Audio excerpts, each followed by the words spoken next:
All right, ladies and gentlemen, I hope everyone had a nice break, got to reconnect with some of their old friends and colleagues. Now it's time to get back to business. And doing the people's business is what our next panel proudly, and I would have to add expertly, does every day. New Jersey is unique among many states in the nation in that we have a state legislature that meets year-round, despite being classified as part-time. In reality, our legislature is not really part-time, and I can tell you firsthand, none of the legislators up here work part-time. I think it's more like double-time.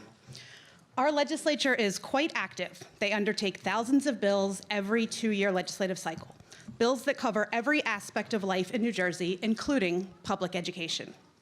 A fun fact about our legislative process is that this year, 2023, is an important and pretty unique year. It's an election year for every legislative seat. All 120 of them will be up for re-election this year or election. That's an event that occurs once every decade following the census. Typically, state senators serve 4-year terms. General Assembly members serve 2-year terms. However, the first term for senators at the beginning of each decade is only 2 years long. This 2-4-4 cycle allows for elections from new districts as soon as possible after redistricting has occurred following the census. So this is a little bit of history. It also means, unfortunately, for some of our panelists from the upper house, they'll be running for re-election again very soon. Okay, now that we've covered the trivia portion of the segment, it is my distinct pleasure to introduce key leaders in our state legislature who work with us on issues impacting our students and our schools. I want to get the conversation going and give you an opportunity to engage with our panelists. So I'm going to keep the intros very brief. There's additional information about all of their careers and legislation and lots more information, detailed biographies in the digital folder. So please remember to scan that QR code. And we'll begin with the members of the State Senate. Our first panelist is Senator Vin Gopal, the chairman of the Senate Education Committee. Representing District 11 in Monmouth County, Senator Gopal is a businessman as well as a state lawmaker. He has sponsored major legislation impacting our public schools, including legislation just this week that restores over $102 million to S2 districts whose state aid was slashed this year. I need to just pause here and take one moment to thank you, Senator, on behalf of all of the NJPSA members in this room and across the state for your efforts.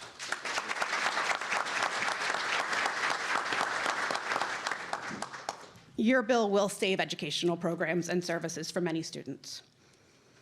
So we've shared a fun fact about the legislature. Maybe you learned something new today. How about some fun facts about our legislators? Remember when I said Senator Gopal is a businessman and a lawmaker? A fun fact I have recently learned about the senator is that he used to have a matchmaking service. I am hoping we can discuss that one further offline. I could use some tips for a friend. Welcome to the panel discussion, Senator. Next, we have Senator Patrick Dagnan, a longtime friend of this association, the former chair of the Assembly Education Committee, and the current chair of the Senate Transportation Committee. Senator Dagnan represents District 18 in Middlesex County. An attorney and a legislator, Senator Dagnan has sponsored critical education legislation during his career. I learned a fun fact about Senator Dagnan as well. Apparently... No matchmaking. I tried, but no answers. What? Apparently, the senator is a bit of a prankster and always manages to get over on his staff with April Fool's Day pranks. Every year, it's something different. But the staff told me the one that stands out the most in history is when he told them all with a perfectly straight face that the state budget called for pay cuts to all district office staffers. That's not a prank, that's just you. And they all fell for it. The senator's daughter, who is a teacher, also falls victim to his April Fool's pranks. So with April Fool's Day just around the corner, I think everyone maybe better have their guard up today. Senator Sam Thompson also joins us from Middlesex County, representing District 12. One of only 2 legislators with a scientific background, Senator Thompson has a doctorate in physical chemistry. He has served with distinction both in the General Assembly and the Senate, currently serving on the Senate Education, Budget and Appropriations Committee, and the Joint Committee on the Public Schools. A fun fact about Senator Thompson for this room full of educators is that the senator has a little teaching experience himself. When he returned from the Army to Little Rock, Arkansas, he found that the city residents had voted to close local schools rather than comply with the federal desegregation orders. Senator Thompson joined the faculty at one of the private schools that had opened to educate all of the children, where he taught algebra. Later, he would find himself teaching again, chemistry to college students at LSU. Welcome, Senator Thompson.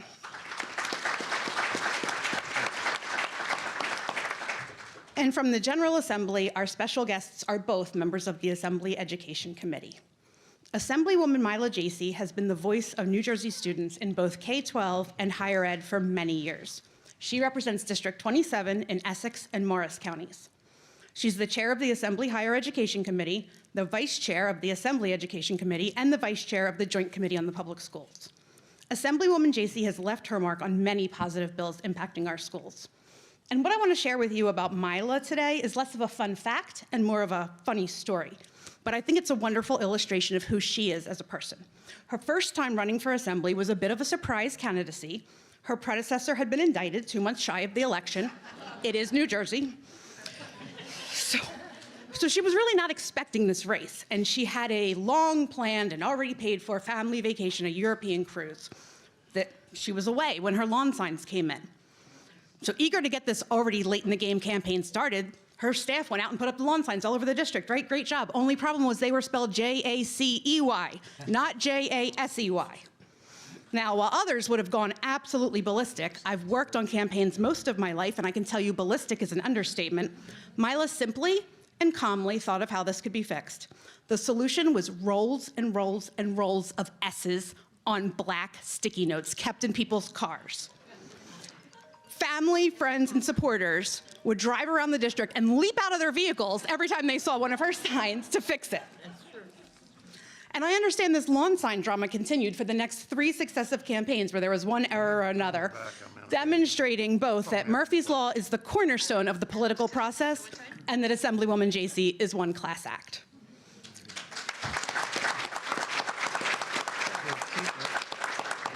While I was up here, Mila's chief of staff slipped me a note. It wasn't me. Okay, just want to make that clear. Assemblyman Eric Simonson is doubly welcome here today as both a state legislator representing many of you from Cape May, Atlantic, and Cumberland counties in District 1, and also as an NJPSA member. The Assemblyman with a degree in special education and a master's in educational administration currently serves as the athletic director of Lower Cape May Regional High School.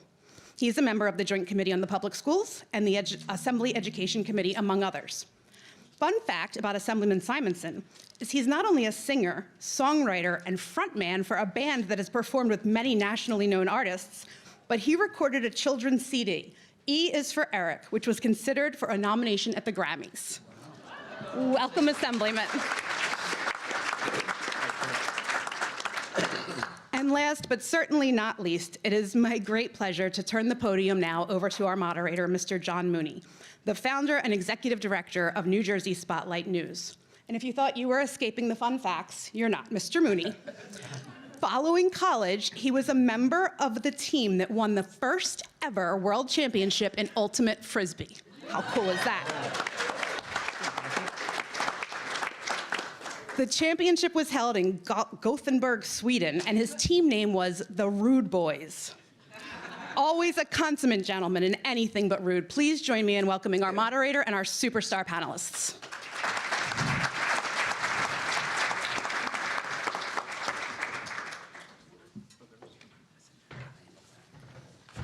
Hello, everyone. Great to be here, and a lot of old friends here, so this is very fun to catch up, and thank you for the intro. I'm thinking that a career in ultimate frisbee must have prepared me in some way for covering the wild and wacky world of New Jersey education policy. Maybe it's prepare for the unexpected. Another fun fact for those who know Ultimate is it was founded in New Jersey at Columbia High School in South Orange, Maplewood. I don't know if we have anyone from... So, God bless you all. And still... Another fun fact is that Assemblywoman Jacey has introduced legislation to make ultimate frisbee the state sport. Yes, I did know that.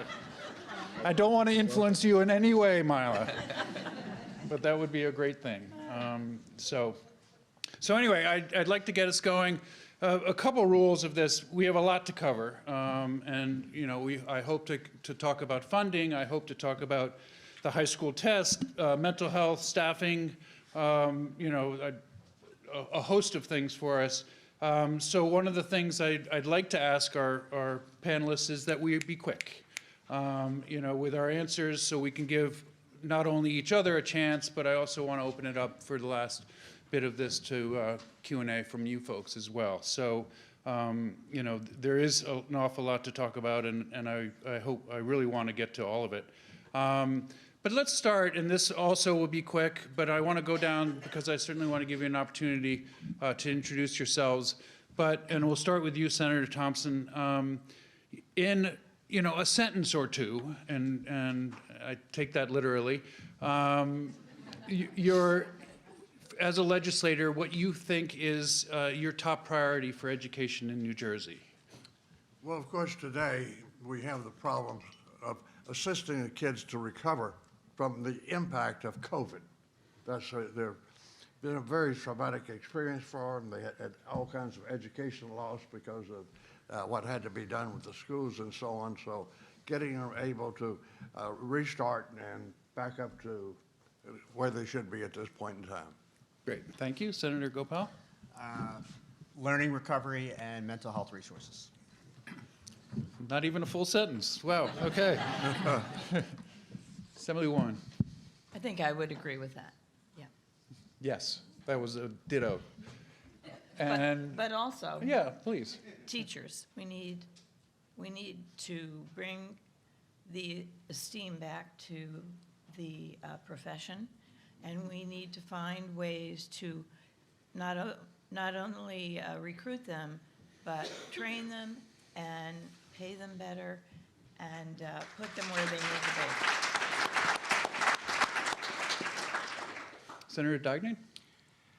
Really basically what Vin got at. I mean, mental health / bullying, it's a real problem, breaks my heart. And Simonson?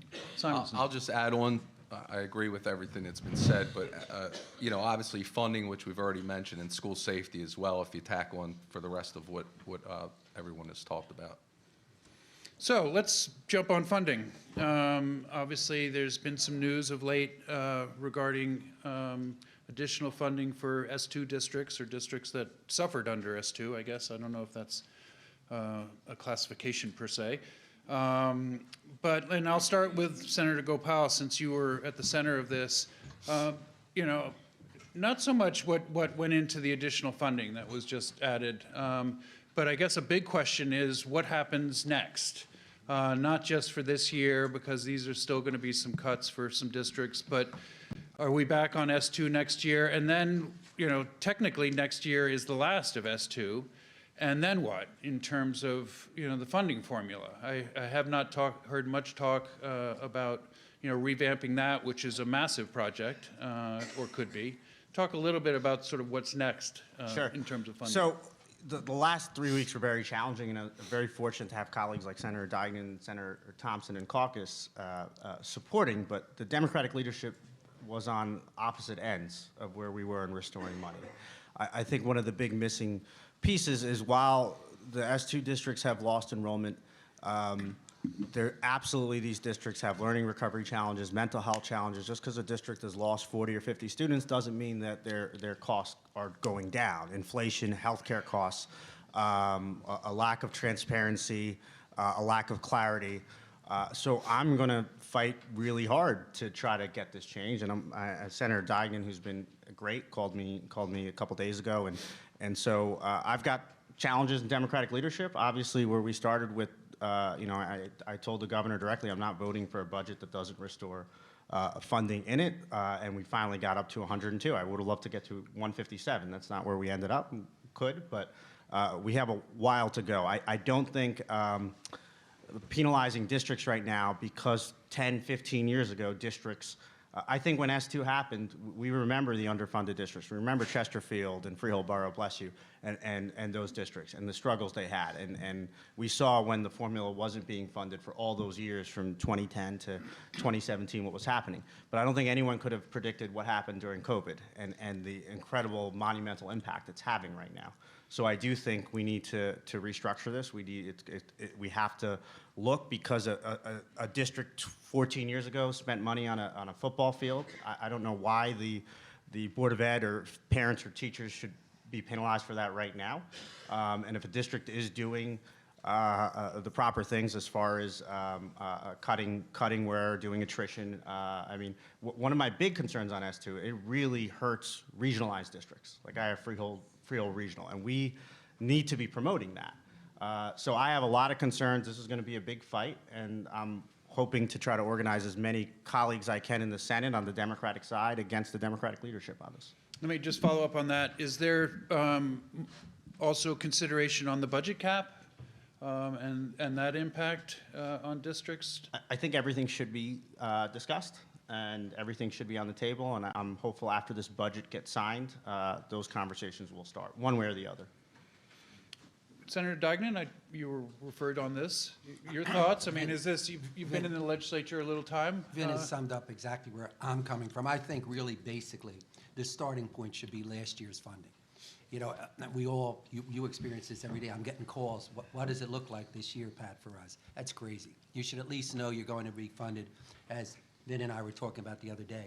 If there's 50 less kids, that doesn't mean that the district is $1 less. You still have the same number of teachers, the same facilities, the same, and the same challenges, as you were saying, with mental health, et cetera. So I will echo exactly what Senator Gopal, and I really want to compliment him for this. This is courageous what he's doing. It really is courageous.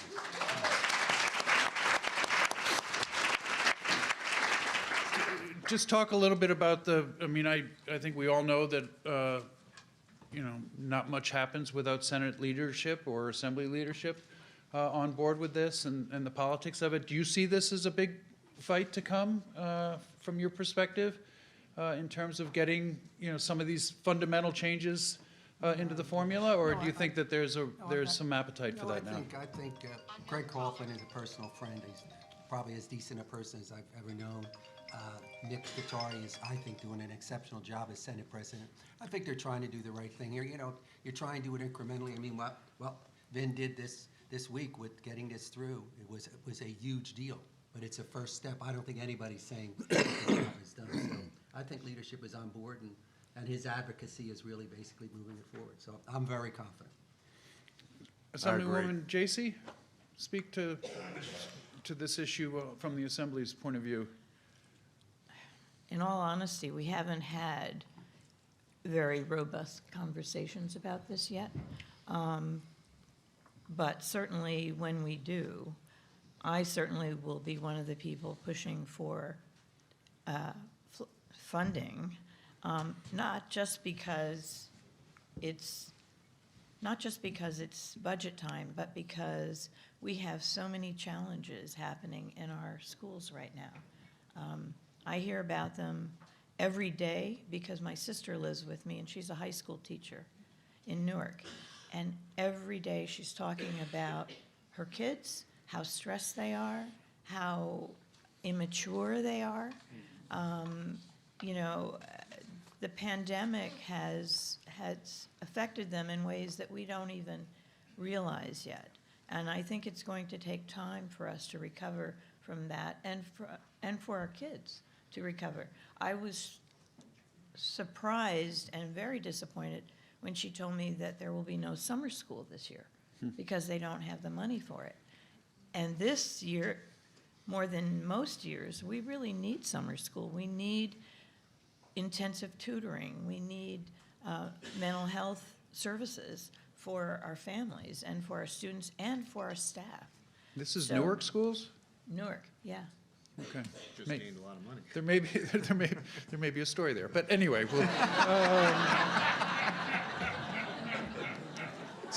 there seems like a lot of money out there for summer school, but Yeah, that's why it's such a surprise to me yeah, as well. that does strike me.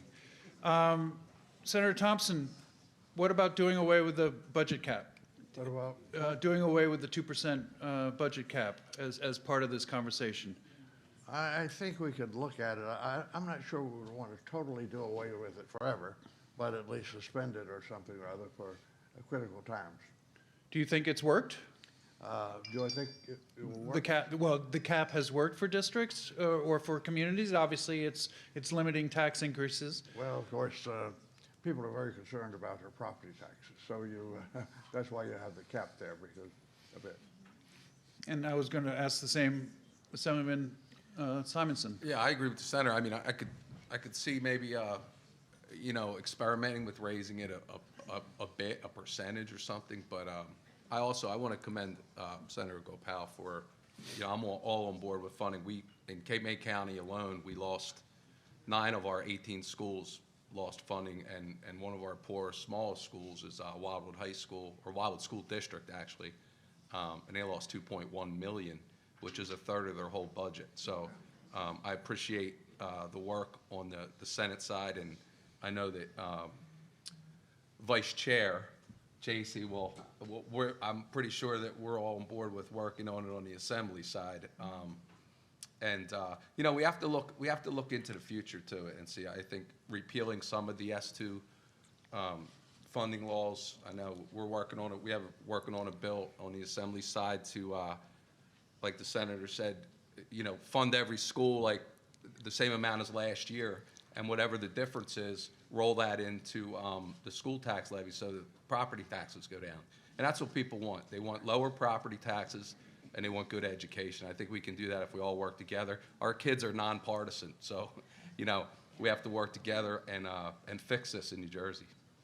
Great, thank you. Let me jump to a second issue that's pending or imminent, is the high school graduation test. I had a question about Start Strong. That was thrown out of the window. Sorry. That will save us a little time. So, and a lot of angst, I guess, for a lot of you. But the high school test is still alive, and one of the big reasons is that it is a state law that goes back decades at this point. Is there sentiment? I know there's sentiment on the Assembly side because we've seen some momentum on that. Is there similar sentiment on the Senate side? And you know, I guess my follow-up question to either is, you know, in doing away with maybe the current test, do we replace it with something else that is a benchmark of sorts, or do we move away from that entirely? But let me first start, and I'll again go to the Senate Education Chair. Where you stand on the high school test? I'm looking at my poor Senate Majority staffer, Ashleen Brennan, who is like, how much trouble am I going to get on for being on this panel This today? is when I turn on the tape recorder. No. I think the Assembly's doing a great job. I was happy to see that bill, and I am working to lobby Senate leadership to post a bill. You support it Yes. yourself? So I guess I just want to be clear, you to post it or to, I mean, I have to get the approval of Senate leadership to post a bill. right, but in terms of, would you support it if 100%, posted? yes. Okay. I've been lobbying them to post it. Any news on that, or? Haven't seen it yet. Let's just put it that way. Others, let me go to, because I know you're a sponsor of it, Assemblywoman. Would there be anything out replacing it? Any kind of benchmark test or check-in test, as somebody describes? I think we spend way too much time testing and not enough time teaching.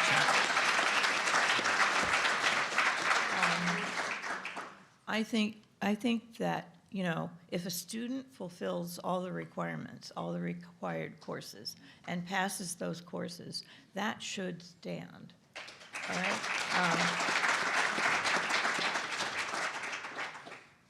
That's where Fair enough. Now, is that, and I should know this, that is still, that's up for vote in the Assembly, correct, at this point? Or is it, I know it got through committee. Yes, Yeah. we both voted for it, so we're off the hook. We already voted for it in committee. In committee, yes, but that's still, But we do have a voting session that next still week. needs a vote of the Yes. full Assembly. Yeah. And is not yet even in committee yet on the Senate side. That's correct. Okay, just, catch up. Senator Thompson, where do you, yeah, catch up, well said. Senator with you. Thompson and Deignan, you're both part of the Senate. Would you support such a bill? I got to be honest with you. Obviously, I have grandkids that are so stressed out by these tests, et cetera. And this is where a group like this really comes into play. It's easy to say, let's do away with what we have now. That's a no-brainer. But there has to be some type of a standard that we can gauge districts that need attention.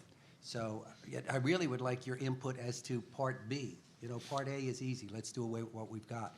But what is going to be Part B? What would you guys recommend in terms of some kind of evaluating technique or reliable indicator? So I'm all ears. On this one, I really, absolutely, positively don't know the answer. You can't do nothing, and I don't think anybody up here wants to do nothing, because we all know there's districts that need attention, and these tests give that indication. So our kids are obviously the most important thing to determine here. So on this one, I'm really all ears. I know it's not a satisfactory answer, but I don't know what the real solution to this problem is. And Senator Thompson, I want to give you a chance to weigh in on this. I tend to agree that there should be some means of assessing the success of the schooling that the kids have gotten. So whether this is the approach or some other, yes, we need something to assess how effectively the teaching is being. Yeah, I'm sure, and to Senator Deignan's point, I'm sure if you're asking for input, you will get some input. Hey, all kidding aside, I always say, we're down in Trenton, the last people we ask should be the first people we ask. You know, right now with the anti-bullying situation, the first people we should be talking to are teachers and kids, you know, as opposed to all the other ways we're going. So, absolutely, please let me know. Yeah, please. I wasn't necessarily saying it should be a graduation requirement, but we need it out there to see how successful the teaching was. Did the kids learn what they should have, and et cetera? Okay, great. Well, I think you have to rely on, again, I think you have to rely on the teachers and the professionals to tell us that. I think all this testing, I hear about the testing all the time. It takes up a great deal of time, teaching time. And right now, at least in some of our districts, the classes are very large. I know, again, going back to my sister, her classes are all like 28 students. She even has classes where there are not enough desks for her students. And, you know, so I'm listening to this on a regular basis. And my daughter she runs the induction program at Montclair State for new teachers. She was a teacher herself for, I think, 12 years. And she is now training teachers and finding it very, very difficult to get students who are interested in the profession, and finding it just as difficult to get experienced teachers and some retired teachers to work as mentors and to help new teachers come into the profession. It's a very, very difficult job.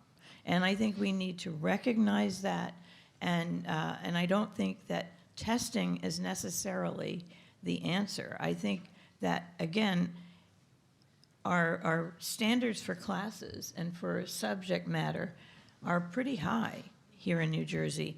And if a student meets those requirements and the teacher evaluates the student and says they've met the requirements of the course, I think that should be plenty to go on. We need more time rather than testing in mental health supports, and just time with our students, not just with pencil and paper.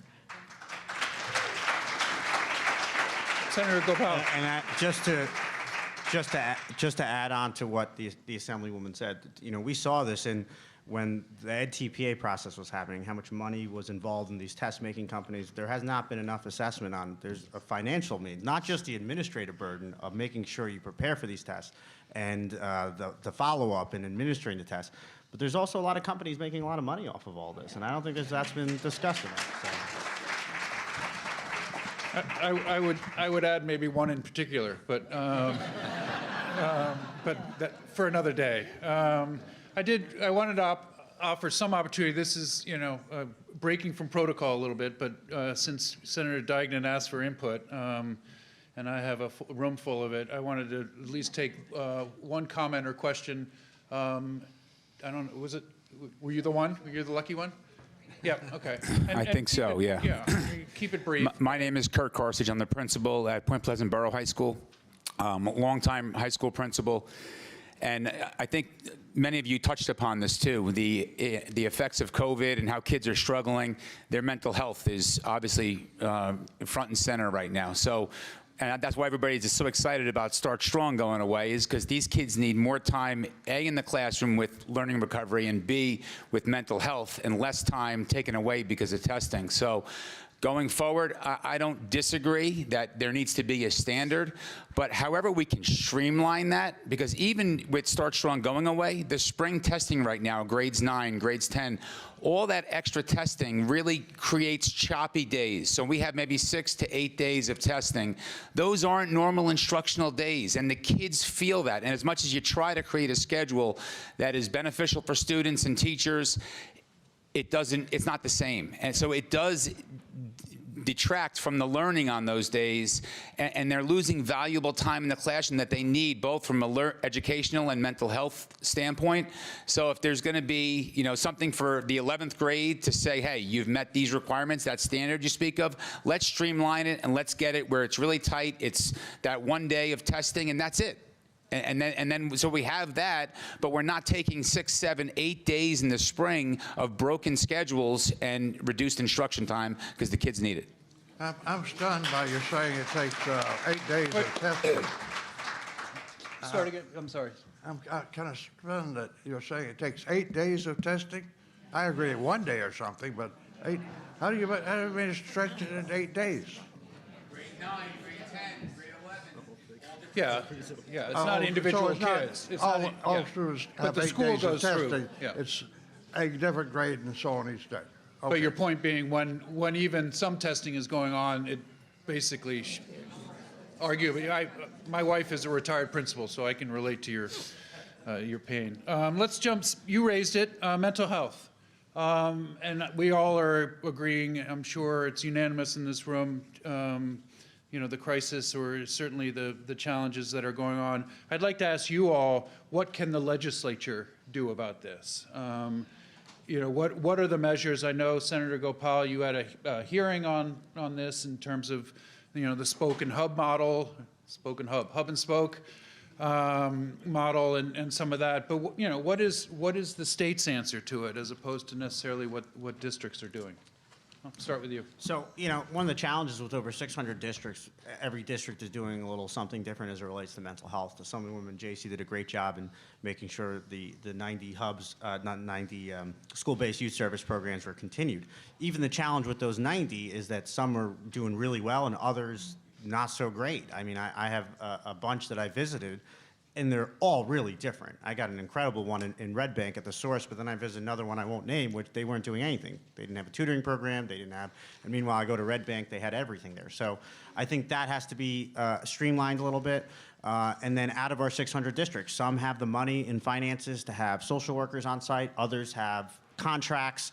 So one of the things I've been pushing from DOE, which, I saw the commissioner on the way out, so I guess she was here before, is to try to understand throughout our 600 districts what exactly are the mental health services you're providing. How are you paying for it? What's coming from the state? What's coming privately? What's coming publicly? That has been a big challenge. And that's something that we have to, I think, until we understand that, we can't fill in these gaps. But, obviously, the continuation of the school-based youth service programs, cleaning up those out of the 90 that are not doing what they need to. I think everything needs to be consistent, allowing new districts to go into that. And also, I'm following the 15 hubs very closely. I just saw the awardees. I'm planning to meet with them soon, and to make sure that they see places like some of these school-based youth service programs, and to see how much they can mirror. And we also have to treat different districts differently, right? We have different communities that have different interests. We have different sizes of different communities. I think all that needs to be on the table. One of the blessings of New Jersey is all the great school districts we have, and it's also one of the curses. So we have to navigate that. Assemblywoman J.C., I know you have some strong feelings on this. I do, and I'm really, thank you for mentioning the fact that we were able to maintain the mental health services that are currently in place. But again, that's not to say that we don't need a lot more. And I also am concerned about the mental health of staff. You know,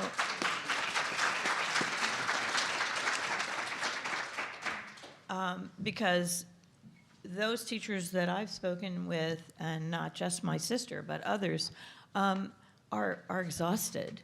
And students are presenting issues that they haven't had to deal with in such large numbers before. Students and parents are struggling. And, you know, we restarted school, we reopened classrooms, but we didn't really do anything to make sure that everybody was ready or prepared to resume. And I think that's a problem. And I don't know what the answer to that is, but if anyone in this room or anyone you know has ideas about this, we would be very happy to hear them in terms of what kind of support do staff members need, and when can we provide it for them? Maybe we need to be working with our institutions of higher education to provide some of this support for staff members. You know, the door closed and everyone was remote for a while, and then we reopened the door. But we didn't really have a plan, I don't think, for what was going to happen. And I also want to mention, I don't know if New Jersey has the appetite for it, but I think we need to take a look at a little more regionalization of our schools. I mean, we have over 600 districts, and I know a lot of people like it that way, but I also know that some districts are in good shape, but many are not. And I wonder if, you know, I don't know if we want a countywide system or something, but I think we need to rethink how we're doing this. And I don't pretend to have those answers, but I would work on them. But is not the hub and spoke model dealing That- with this regionally? I mean, Yeah, is that no, not what you're talking about? Yeah, no, I'm not talking about mental health right now. You're talking I- about districts as a whole. District-wide in terms of education, and, you know, I feel like we're all competing with each other when we should be working together better. Oh, wait, I think if we're gonna do this right. Well, I'm sure you don't, but, just quickly, just wait a second. That's fine. No, that's good. Well, I'll call on you first, so you'll be ready. Senator Simonson, speak to, you know, what the state can do to help districts in grappling with mental health challenges, both for students and teachers, for that matter. Well, I think the hub and spoke model, I mean, I believe the premise has good intentions, but, you know, we talk about regionalizing school districts or countywide. We have, 21 counties and 40 districts, and we're talking about 15 hubs, which means I know in our district, there are very rural areas in Cumberland County and Cape May County, and even in some in Atlantic County. And, you know, we don't have the transportation like they do up north. That's an issue. Kids aren't, you know, a lot of times the kids that have these issues have the same issues at home, so the parents aren't going to drive them. So I think if, you know, I understand the premise of it. I think if we tightened it up and made shorter distance between and maybe almost like we're talking about, you know, countywide regionalization of schools, but doing it with the hub and spoke model would help. And I think, you know, a lot of the days, some teachers work very hard on their in-service days and their PLCs, but a lot of times that time can be spent with maybe mental health professionals. You know, it can be looked into for the district bringing in someone to meet with people either as a group and then maybe breaking off one-on-one we do get a number of in-service days throughout the year that we could work on that as well. So just a thought, and like I said, I think the idea works, but I mean, I've seen the school-based youth services, they've worked in our area, but I understand what the senator's saying. Some of them do a lot, and some of them don't do a lot. So to tighten that up, but the system that we're looking at to implement is it's just spread out too far. It's not going to service the kids it really needs to. I didn't want to be rude, despite my ultimate Frisbee team. No, please, this is so much better. I appreciate that. Thank you. My name is Nick Steffner. I'm the principal of Ridgedale Middle School in Florham Park, so thank you for taking the time to meet with us today. One suggestion that I had, obviously, education has changed a lot, over the past probably decade, but more importantly, I think in the last few years, as caring for students' mental health is something that's at the forefront of what educators are asked to do on a daily basis, which is not something we spend a lot of time learning about in our education practices in colleges, but also in professional development. And I think some of that leads to the additional stress on staff, right? The burnout, people turning away from the profession. So thinking about how we might be able to really collaborate on what supporting student mental health looks like inside of a classroom setting to prepare them to be able to equally deliver their instruction and be a facilitator of somebody that can care for and attend to somebody's social and emotional well-being, which is a very different trend than what people have been educated to do. And is something that's needed. I mean, rightfully so. That is our job and our responsibility to be there for students in all phases, but having a very deliberate approach to making that an important part of the education for upcoming educators and those that are still in the field, I think would be very beneficial. Thank you. Great, thank you. Senator Duignan, I wanted to use this as a segue also to, you've been quite prominent in your work with the HIB, the anti-bullying law, and we've learned tragically how this that issue can contribute to real crisis and tragedy, unfortunately. But I also know it happens in many school districts every day. And what are your thoughts on how that law can be improved upon? In short, but I'm curious, what's the next step? I think we're at a 10-year anniversary of sorts.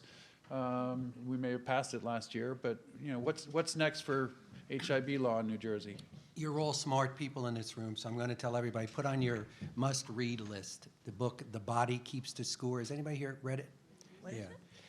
Everybody should read that book, the way trauma affects kids particularly. I didn't realize that it actually gets buried in your brain. Your brain grows as you get older, and something that happens when you're 5 years old, if you're a victim of abuse, or your parents have an awful divorce, or drug addiction, or whatever. This is such a complicated issue.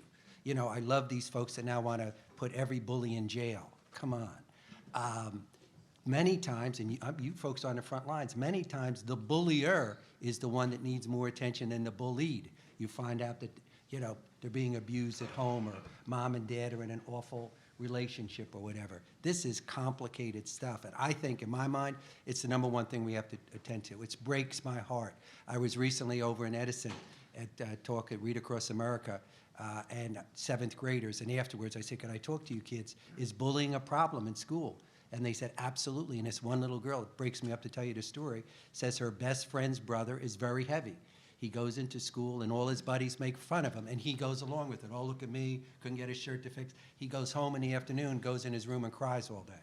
I mean, absolutely breaks your heart. So this has got to be something, as Vin was talking about, this has got to be a number one priority. And I think the pandemic, absolutely positively, the isolation, all the rest, but it's real. So and this thing is a weapon. That's what I was going to say. This is a weapon. I mean, they go home. Back in my day, my buddies would make fun of me, and the next day, we forgot what we were making fun about. Now it's like they bomb each other. It's all night long.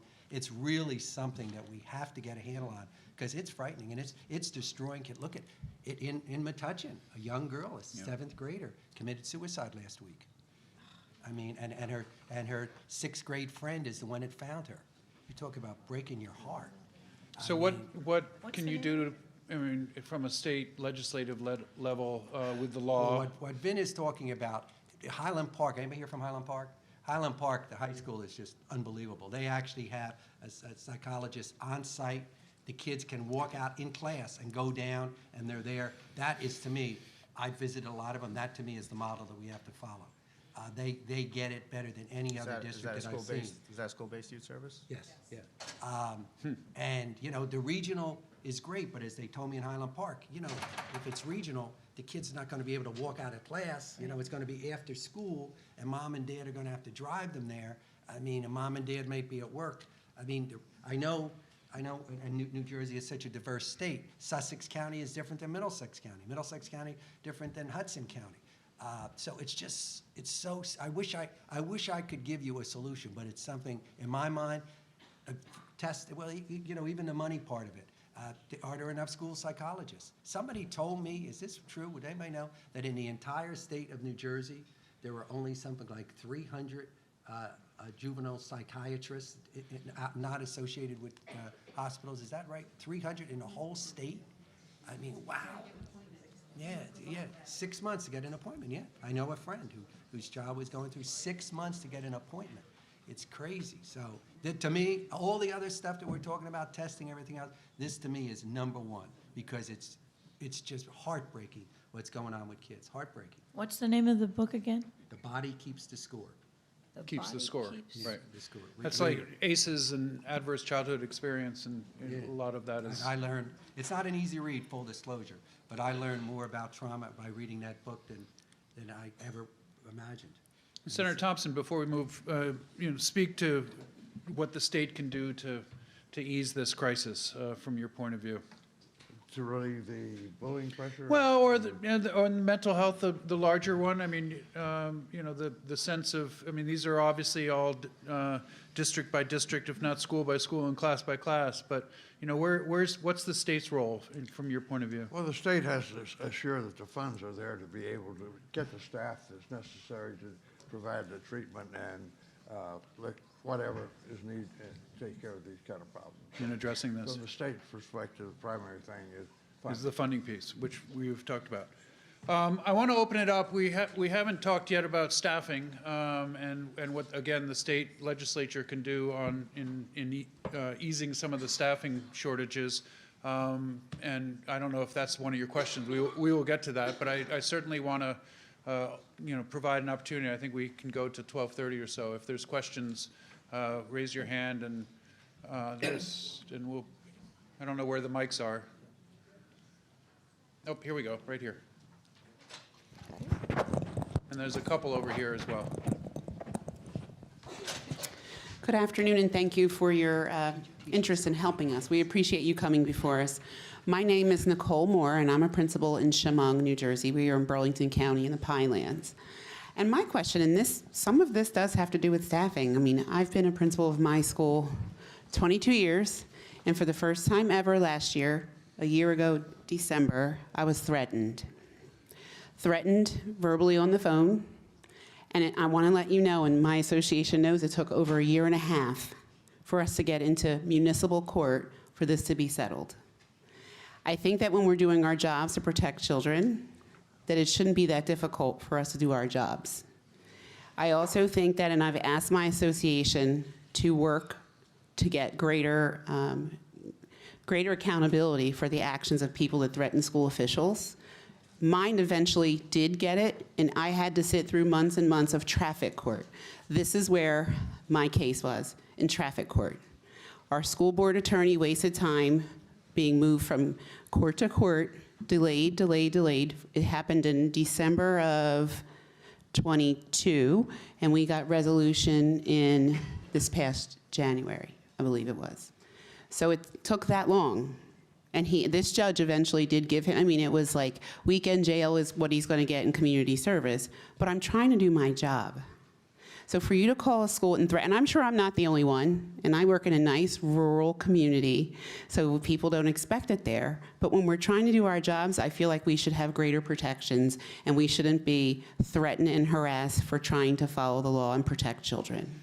And are you asking about legislation that? And I'm that wondering if protects- anybody, and I've been working with our association, and I'd be happy to sit down with anybody, but I would like to ask for legislation that looks at increased punishment, accountability for parents that are threatening school officials when we're just asking to do our jobs and protect their children. It sounds like, it sounds like I'm not the only one. Anybody want to? Well, to begin with, I think the legislature, and this would be the Senate, needs to figure out a way to approve judges faster, because I know that the courts are overburdened.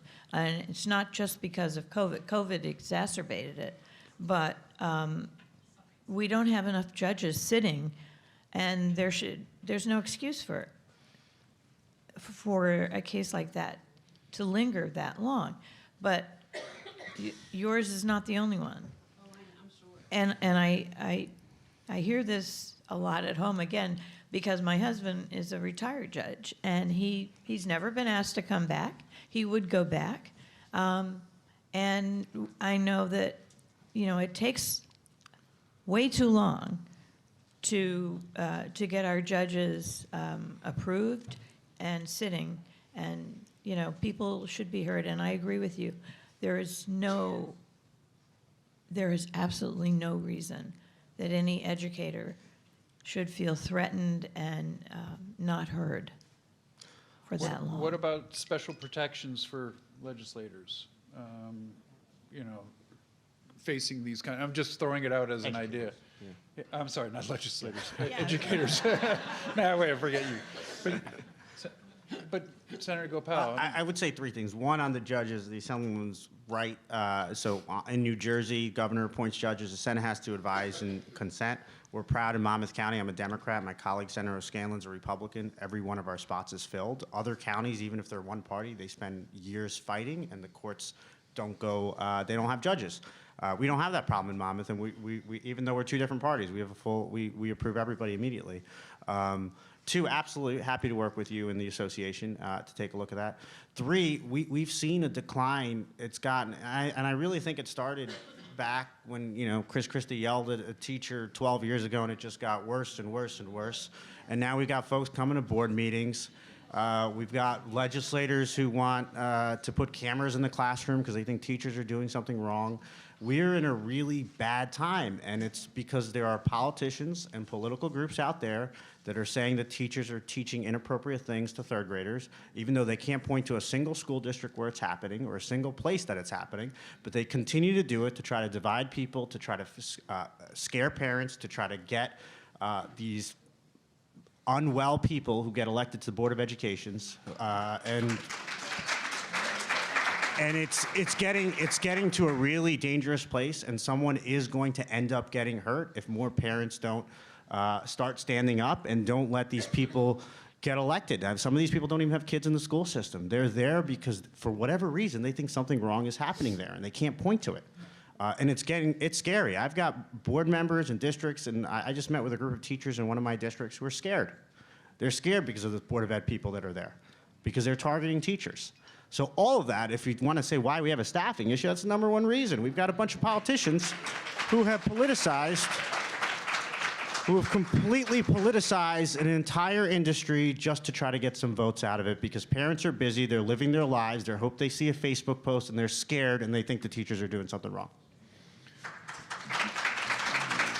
Others want to weigh in? Assemblyman? No, I was going to say, yeah, I mean, let's face it, it's a different world now. Discipline is the biggest issue, and it's not just the kids, it's the parents. And I'll just say it like it is. I mean, I been an athlete my whole life. I still am. I coached for a long time. I was a college athlete, and you learn to respect, discipline, work ethic. Even when your coaches and teachers try to teach that, it's not being taught at home. I mean, I'm now an athletic director, and there are no middle school umpires available in our whole area because no one will do it. They're going to cancel all the games because, really, who wants to go out there for $100 and get abused for 2 hours? And the teachers are the same way in the classroom. So It's got to end. And, you know, listen, some of our legislation's been really bad and poor. When you tell the police that they can't call a kid's parent for committing a crime or drinking underage or smoking underage or doing whatever they do, it's ridiculous. I mean, I know one thing. I would have rather had the police haul me in to deal with my father when I was a kid. So, yeah, it's the truth. And it's and you know, and it's a shame that discipline is dissipated. And it's you know, I think a lot of times we need the community, basically community development with parents, like get-togethers. You know, we get together for staff development and things like that, but we need to have parents in and have a little scared straight with them so that the kids can start being respectful to our teachers, our bus drivers, our cafeteria workers, and I'll tell you what, you'll see a lot more people staying in the profession. Interesting. Great. Thank you, Assemblyman. Of course, you mentioned the problems of getting the case into court. We do have at the present time a record number of judicial vacancies. And of course, it's primarily the governor has to nominate and the Senate approves. Well, we're still waiting for the nominees to come in so they get approved. Yeah, I was going to add that. It's not entirely the Senate moving slowly on this by any means. I think there was, yeah, Mary. Thanks, John. I'm Mary Reese, a former principal in Edison Township, and I currently work here at NJPSA and FEA. I wanted to address the mental health issues that you've brought up and provide a model that really works. At the start of the pandemic, spring 2020, NJPSA and FEA was approached by 4 private funders in the state to design a model that would address trauma and adverse childhood experiences for our schools. So we brought together mental health professionals, educators, some in the room, and we created a model that focuses on the healing aspects of it, healing-centered engagement that addresses trauma and ACEs. So far, we have trained people in more than 80 schools statewide, and we coach them. So the idea was to deal with the adults in the room first, because they've experienced trauma as well, and many of them have high ACE scores, and then do a visioning piece in each of the schools to determine what is being done and what needs to be done differently or more. And another aspect of it is that we've engaged community. Every school that's involved in this project has at least 2 community agencies with them for training and the coaching and part of the visioning. So we've received funding for the past almost 3 years to provide this to these 80 schools throughout the state. And it's a model that's been evaluated, and it works really, really well. So you were asking about what we can do.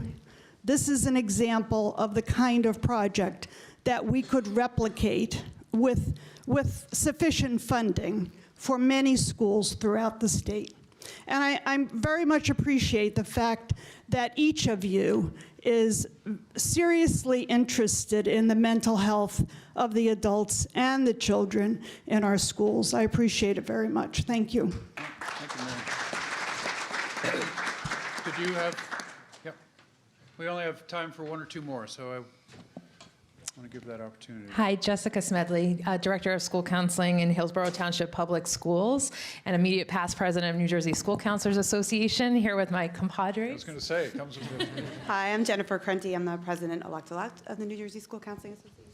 And I'm Sweetie Patel, Director of School Counseling Services for Carteret Public Schools. So we're standing up together because we represent, there's 3 of us here. We represent 3 of only approximately 40 school leaders in the state of New Jersey who supervise school counselors and mental health initiatives in our school who have any training in mental health. To this gentleman's point, we have a lot of educators and a lot of educational leaders who have no background and no training. There's no requirement requirement for that training, there's very little support for that training. So that's one piece. You talked about the hub and spoke model, New Jersey for us, and while we've seen some great stuff, promises, and we're a lot to look out for in these hubs, we've yet to hear a strong connection or to really understand how that's impacting the Department of Education and what that rollout will look like, specifically in communities that have transportation issues, where that will be. So there is no county connection. We have no state representation for mental health initiatives, including school counseling in the state. We have no connection at our county executive superintendent's offices. So this morning I was able to talk with one of the assistant commissioners about trying to get that established. People don't know. And we also know that there are thousands of students in the state of New Jersey who have no access to school counselors. School counselors are the uniquely trained professionals, as many of you in this room know, and some of you may even be school leaders in buildings that don't have school counselors. We're the only mental health professionals in the community and in our schools who provide services to all students. And that starts with prevention, because prevention and early intervention is what helps us raise good kids who will not become their parents who stand up at board meetings, who attack people. We teach these kids to become better citizens. We teach them when there are school counselors in the buildings and we need mental health, it's great to have them in the community and they have a place there, and we absolutely need higher levels of care. But kids and staff members need access to mental health professionals in their building every single day. We have to work on legislation to get these mental health professionals in our buildings, to train our staff, to help our staff members, our administrators, and really build a strong foundation for our kids and their future. Great, thank you. Thanks. Yeah, I will say, as a education reporter of too many years to count, the attention to mental health is, surpassed anything I've seen on many issues, and so and certainly thank you for your comments. We have to close up, but I do want to give you all an opportunity, lightning round, again, 1 or 2 sentences. Can you do one more? Sure, what the heck? Before I begin, Senator Thompson, I'm looking for a chemistry teacher in my district. If you want, I'm the director of curriculum. I can interview you in the hallway. All right. A little levity. I'm Anthony Scotto. I'm the director of curriculum and instruction for the Hamilton Township School District in Mercer County. And on a different note, I want to bring something to your attention.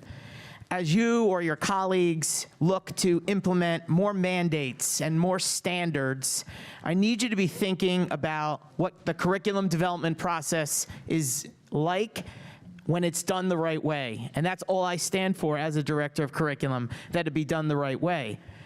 When you give us a mandate or a set of standards, it's our responsibility to unpack them, to read them, to learn them. It is next our responsibility to take a look at them and to decide how will we design learning objectives for our students, suggested activities. With shortage of staff, sometimes I cannot get substitutes to have teachers to write this curriculum, so I then ask them to stay after school, and I don't think anybody should work for free, so I will pay those teachers to do that work. What I'm trying to point out is the curriculum development process is a very important one. And if we have deadlines to follow from the Department of Ed of when standards need to be updated or implemented, and then a broadcast memo comes through with a little curveball that this needs to be implemented effective September, and it is now March, how can we maintain the fidelity of the curriculum development process? I ask that you be mindful of that. Keep in mind that we are working hard behind the scenes to implement these standards, these mandates, and do it right. Thank you very much.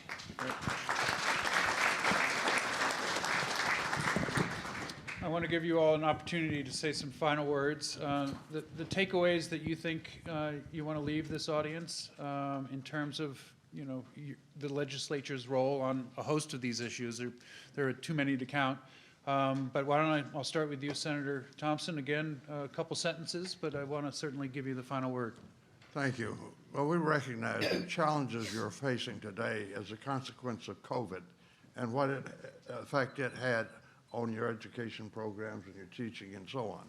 And of course, those problems are continuing. That developed even more mental problems for the children than they had before because they faced that. We greatly appreciate the job that you're doing out there each and every day. I did, as they say, teach a few years, and back one year when the schools were closed in Little Rock, Arkansas, I taught algebra in private schools, and I had a graduate teaching assistantship when I was working on my doctorate degree, so I taught freshman and sophomore chemistry. So I know what you're going through there, and I'm here anytime I can be of help. Don't hesitate to call. I'm a full-time legislator, but I have announced that at the end of this year, I will be stepping down. My wife will be 91 next month, and I think I need to be home. I think I need to be home giving her 24/7 care, so that's what I'll be doing after this year. Thank you, Senator. Senator Gopal. Thank you all for being here. I learned a lot. Our staff took a lot of notes. Happy to chat with anyone offline. Also, thank you, John. I learn a lot from reading John's articles. I guess not a good sign for the legislature, but I read a lot, learning from John and his colleagues. We're fortunate in New Jersey that we have folks like New Jersey Spotlight and some of these other folks that are covering education, because a lot of states, unfortunately, don't have that with the declining press. My two colleagues here are incredible. They're going to be a real loss for the state. Both Assemblywoman Jaycee and Senator Thompson are stepping down at the end of the terms, especially on higher ed. The Assemblywoman is going to be sorely missed. A lot of important issues, a lot to focus on. I know it's frustrating. We spend a lot of our time in our office trying to get clarity from different state agencies. We won't name all of them, DOE. We have a good working relationship with the commissioner staff, but there is obviously a lot of back and forth, and I get it. And for us, it's not easy. I know the problems are frustrating because you guys are there, you're on the front lines, you're having trouble, but it's hard sometimes to get a bill out of committees, get 41 votes and 21 votes in both houses, and then get the governor maybe to veto the bill, and then we send it back. It's not an easy process, and we got to navigate different regional interests. Senator Dygden, nearly every town in his district actually gained funding, but he's been incredible with me because he recognizes that this is not just about one area of the state. And hopefully we can get more of our colleagues to see that on these different issues. So my deep appreciation for what you do each and every day. I can't imagine how hard it is and how hard it is right now. So thank you. Good. Thank you. I would add one more statement. A quick addendum, but make it quick. When I step down in January, it will mark 50 years of service to the citizens of New Jersey. I started January 31, 1972.